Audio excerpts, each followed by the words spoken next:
Social cause के लिए life time achievement award जीतने वाले देशमुख जी हमारे साथ मौजूद हैं। सर, सबसे पहले तो बताइए, ऑर्गन डोनेशन के लिए आपको जो लाइफ टाइम अचीवमेंट अवार्ड मिला है वो आपने कैसे अचीव किया? मैं स्वयं ऑर्गन रिसिपिएंट हूँ। 10 जुलाई 2020 को मैं एक डेथ ऑन टेबल केस था। बिकॉज ऑफ ऑर्गन डोनेशन आज मैं एक लाइफ ऑन टेबल केस हूँ। और मुझे ऑर्गन मिलने के बाद मैं केवल शांति से बैठ सकता था, लेकिन पिछले 5-6 साल से मैं इस विषय में काफ़ी काम कर रहा हूँ। पूरे गुजरात, अक्रॉस गुजरात करीब मैंने 3-4 लाख किलोमीटर का ट्रैवलिंग किया है। हमारी संस्था के माध्यम से 5000 से भी ज़्यादा कार्यक्रम हमारे हुए हैं और लोगों में ऑर्गन डोनेशन की जानकारी देने के लिए हमारा ये प्रयास हुआ। और आज से 4-5 साल पहले केवल जो ब्रांडेड डिक्लेरेशन में 20-30% लोग कंसेंट देते थे, आज ये प्रतिशत बढ़कर 60-70% से भी ज़्यादा, और कई किस्सों में तो बताए जाने से पहले ही कुछ लोगों ने अपने परिवारजनों को ऑर्गन डोनेशन किया है। ये हमारी एक बड़ी अचीवमेंट है। इसके साथ साथ हार्ट, लंग्स, पेनक्रियाज जैसे मुश्किल ऑर्गन जो ब्रांडेड के माध्यम से ही मिल सकते हैं, तो आपको जानकर आश्चर्य होगा कि पिछले 4 साल में अहमदाबाद सिविल हॉस्पिटल में से 68 लोगों के हार्ट मिले हैं, 24 लोगों को लंग्स मिला है। तो ये बहुत बड़ी मात्रा में है और इतना अचीवमेंट अन्य किसी राज्यों में से शायद नहीं होगा।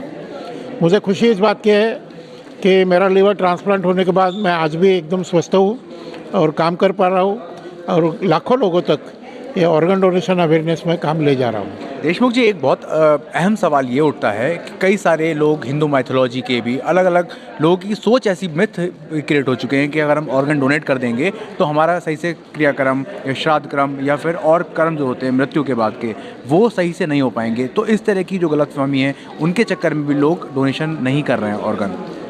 इसमें 2 बातें महत्व की है। दुनिया भर में जितने इस्लामिक देश है सभी देशों में ऑर्गन ट्रांसप्लांट होता है।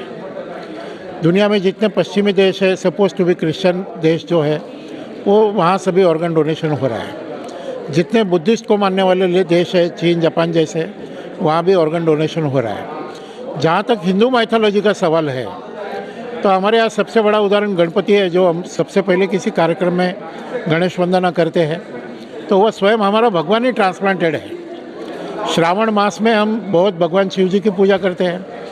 मैं शिव जी को ऐसे मानता हूँ कि वो इस दुनिया के सबसे पहले ट्रांसप्लांट सर्जन है।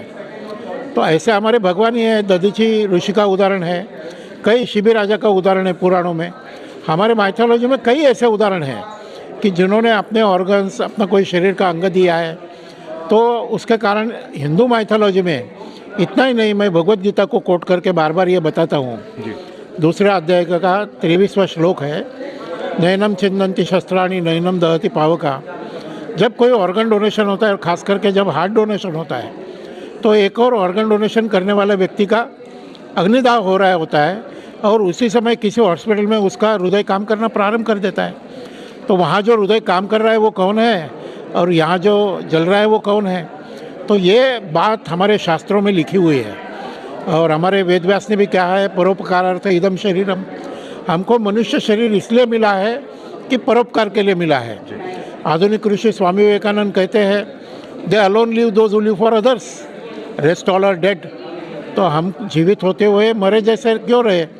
तो मृत्यु के समय में अगर किसी को कुछ दे, तो हमारे सभी पुरातन शास्त्र हो, आधुनिक ऋषि हो, विवेकानंद जी जैसे संत हो, ये हमको ऑर्गन डोनेशन करने की प्रेरणा देते हैं। जी बिल्कुल, देशमुख जी ने हमें बताया कि ऑर्गन डोनेशन जो है वो कितना ज़्यादा इम्पॉर्टेंट है, इससे लोगों की ज़िंदगियाँ किस तरीके से बच जाती हैं।